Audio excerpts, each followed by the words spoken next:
Video like जरूर कर लीजिए और ऐसे वीडियो लगातार फ्री में पाने के लिए चैनल को तुरंत सब्सक्राइब कर लीजिए और बेल आइकन को जरूर टैप कर लीजिए ताकि आगे भी सारे वीडियो आपको मिलते रहे। यूट्यूब में फॉलो करते हैं तो प्लीज ये वाला फ्री टेलीग्राम चैनल जरूर ज्वाइन कर लीजिएगा। सारे नोटिफिकेशन सारे अपडेट यहीं पे आते हैं, ध्यान रखिए।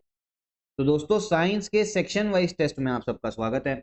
अब देखिए जो साइंस का आपका टेस्ट है ना, ये आपका जो आरओ री एग्जाम होना है 27 जुलाई 2025 को, उसके लिए बेहद इंपॉर्टेंट है। ठीक है, काफी सारे कंसेप्ट, फैक्ट और सीधा सीधा क्वेश्चन जो स्टेटमेंट है आपको यहीं से एग्जाम में देखने को मिलेंगे। तो चलो हम लोग अपनी वीडियो स्टार्ट करते हैं। साथ में आरओ का पेड ग्रुप ज्वाइन करने के लिए आप इन नंबर्स पे कॉल कर सकते हो। ठीक है, अब देखो हमें स्टार्ट करना है आपके 6th वाले क्वेश्चन से। ठीक, हर क्वेश्चन में आपके काफी सारे स्टेटमेंट दे रखा हो, काफी सारे आपके जो कंसेप्ट है ना एक ही क्वेश्चन में कवर होगा। बस भरोसा रखो, फॉलो करो, और जो फॉलो करेगा और डेली कंसिस्टेंट रहेगा ना उसी का कट ऑफ भाई निकलता है। ठीक, अब देखो 6th क्वेश्चन में पहली स्टेटमेंट क्या बोली जा रही है, बिजली और गरज के साथ तूफान के दौरान उत्पन्न बिजली में बहुत अधिक विद्युत ऊर्जा होती है। ठीक है, जिससे पेड़ों में आग लग सकती है। अब देखो होता क्या है, जो लाइटनिंग वगैरह होती है आपकी, जब बहुत तेज आपकी बारिश आती है तो आपको पता है ना बिजली जो है गरजती है, आपकी लाइटनिंग होती है। और उस समय पे बोला जाता है कि भैया ऐसा करो घरों में ही रहो, क्योंकि होता क्या है ना उसमें आपकी जो इलेक्ट्रिकल एनर्जी है, जो वो बिजली आपकी गरज रही है, इलेक्ट्रिकल एनर्जी, विद्युत ऊर्जा उसमें बहुत ज्यादा होती है। अगर वो मान लो कहीं नीचे गिरी हो, किसी इंसान पे मान लो अगर वो गिर गई तो पूरा वो आपका राख हो जाएगा। और इसमें एक चीज और समझो, होता क्या है ना, जो भी सबसे ऊंची जगह होती है, जैसे मान लो कहीं पर कोई ऊंची जगह है वहां गिरेगी, कहीं पे मान लो पेड़ है, ठीक है, तो आपका बिजली गरजी ऊपर, ठीक है, और तो ये नीचे पेड़ पे आगे गिरी तो पेड़ पे आग लग सकती है। तो इसीलिए एक चीज बोली जाती है, बारिश के दौरान जब भी बिजली आपकी गरज रही है तो आप कभी भी पेड़ के नीचे जो है ना, पेड़ के नीचे मत खड़े होना, क्योंकि होता क्या है ना, अगर बिजली गिरी, वैसे तो नहीं गिरती है, कभी कभी गिरती है, अगर गिरी है तो वहां पे अगर पेड़ हुआ आसपास तो पेड़ उसको अट्रैक्ट कर लेगा, पेड़ की तरफ चली जाएगी तो आग लग सकती है और आपको भी नुकसान हो सकता है। तो ये एक बेसिक साइंस का कंसेप्ट है, अच्छे से समझ में आया होगा। फिर आगे देखो, तो मतलब पहला स्टेटमेंट बिल्कुल सही है। फिर क्या बोला जा रहा है, रेक्टिफायर एक विद्युत उपकरण है जो प्रत्यावर्ती धारा को दिष्ट धारा में परिवर्तित करता है। अब देखो दो तरीके के करंट होते हैं, आप समझो, एक होता है आपका ऑल्टरनेटिंग करंट जिसे हम लोग प्रत्यावर्ती धारा बोलते हैं, और एक होता है आपका डायरेक्ट करंट डीसी जिसको हम लोग दिष्ट धारा बोलते हैं। एसी करंट हमको हमारे घरों में देखने को मिलता है, ठीक है, और डीसी करंट किसमें होता है, जो आपका जैसे रिमोट में जो सेल वगैरह आपने लगाया हुआ है। डीसी क्या होता है, ये आपका एक ही दिशा में रहता है, और जो एसी करंट है ये आपका दिशा जो है बदलता रहता है, मतलब एक सेकंड मान लो इस तरफ है, फिर इधर हो गया, फिर इधर हो गया, फिर इधर हो गया, दिशा बदलता रहता है। तो जो रेक्टिफायर से हम एसी करंट को डीसी करंट में बदलते हैं, ठीक है, तो ये बिल्कुल सही है। क्वेश्चन आ सकता है कि किससे बदला जाता है, तो ये होता है आपका रेक्टिफायर। आप टीवी देखते हो भैया, टीवी में अगर आपको जो आवाज सुन रहे हो, जो आपको आवाज सुनाई दे रही है ना, जो ध्वनि संचरण हो रहा है, ये होता है आपका आवृत्ति मॉड्यूलेशन से, जो फ्रीक्वेंसी आपका मॉड्यूलेशन है ना उसकी वजह से आपको साउंड जो है सुनाई देता है। लेकिन उसके बाद में जो आपको चित्र संदेश दिखते हैं, जो आपको फोटो दिखती है, जो वीडियो दिखती है, पिक्चर मैसेजेस, वो किसकी वजह से, वो होता है आपका आयाम मॉड्यूलेशन की वजह से, ठीक है, एम्पलीट्यूड मॉड्यूलेशन। तो जो आपको साउंड सुनाई दे रहा है वो आपका किसकी वजह से हो गया, आवृत्ति मॉड्यूलेशन, ठीक है, और जो पिक्चर दिख रही है वो एम्पलीट्यूड आयाम मॉड्यूलेशन। तो करेक्ट आंसर ये भी है, मतलब करेक्ट स्टेटमेंट ये भी है आपका, ठीक है। फ्रीक्वेंसी मॉड्यूलेशन, आपका फ्रीक्वेंसी और एम्पलीट्यूड में अंतर क्या होता है वजह से ये समझ लो, ठीक है। एम्पलीट्यूड ये होती है आपकी, ठीक है, इधर अगर हम बात करें, ठीक है, ये हो गया आपका एम्पलीट्यूड, ठीक है, एम्पलीट्यूड ये होता है।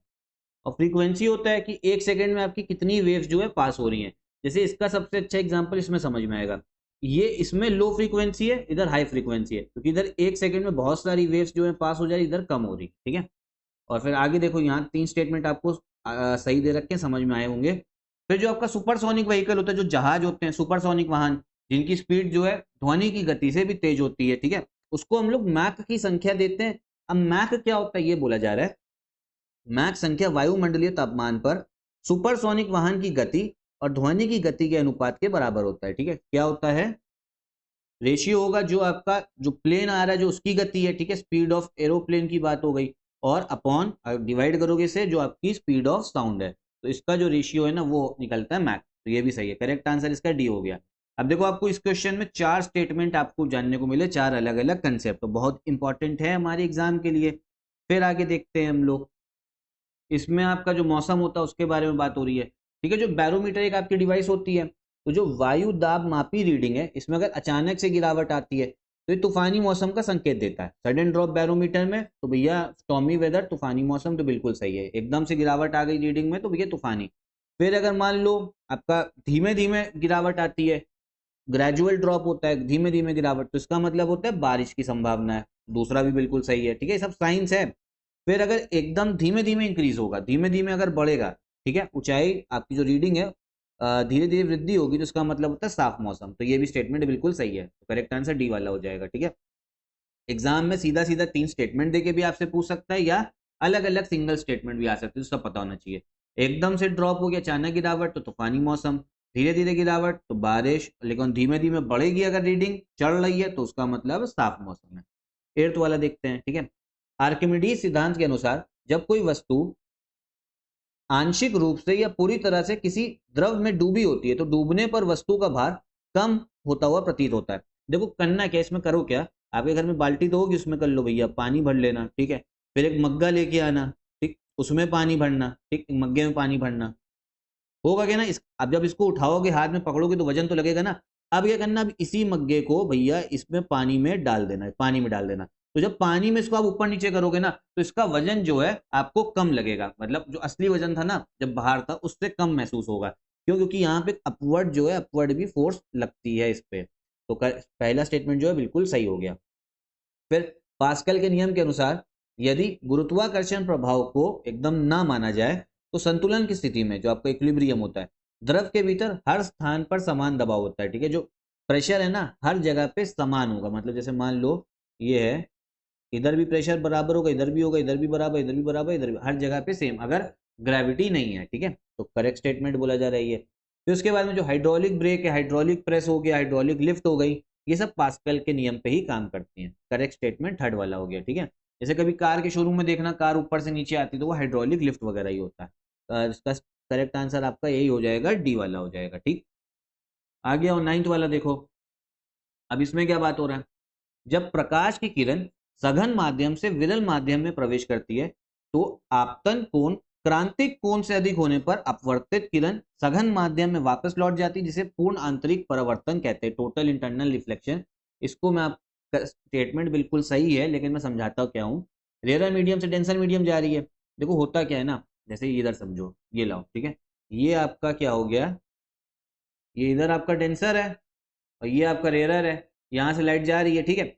अब देखो यहाँ पे इसको बोलते हैं हम लोग एंगल ऑफ इंसिडेंस।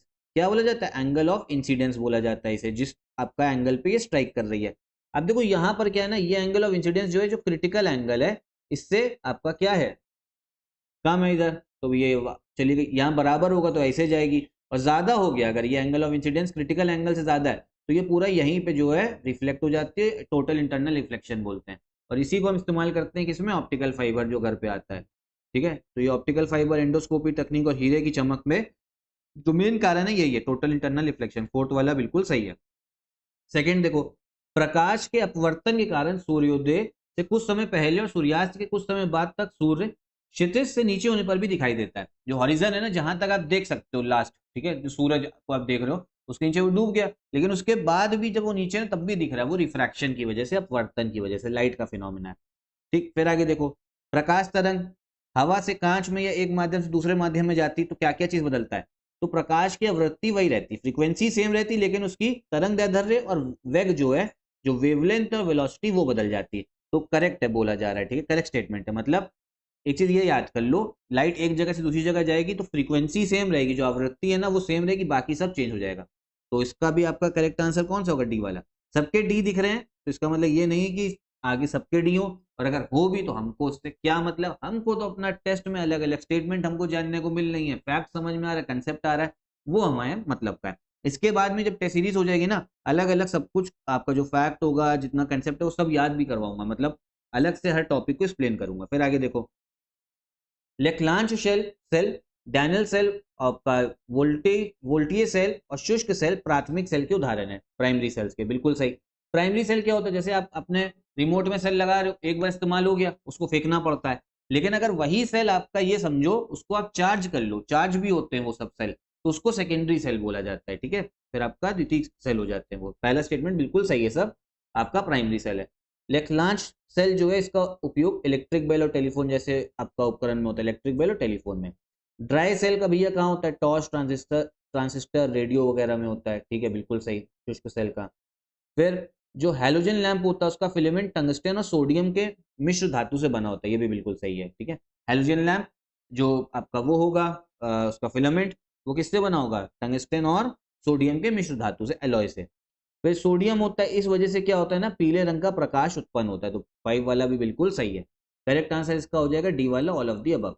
अब देखो इतना ही रख रहे हैं, 5 क्वेश्चन देख रहे हैं लेकिन अच्छे से समझ रहे हैं। अब देखो इसमें आपको 5 जो अलग अलग कंसेप्ट समझ में आए, ठीक है, 5 फैक्ट हो गए, इधर 4 हो गए, 9 तो यही हो गया, फिर इधर देखो 12 हो गया, फिर ये देखो ये 15 हो गया आपका, ठीक है, ये 19, मतलब 5 क्वेश्चन में 19 अलग तरीके से कंसेप्ट फैक्ट आपको जानने को मिला है।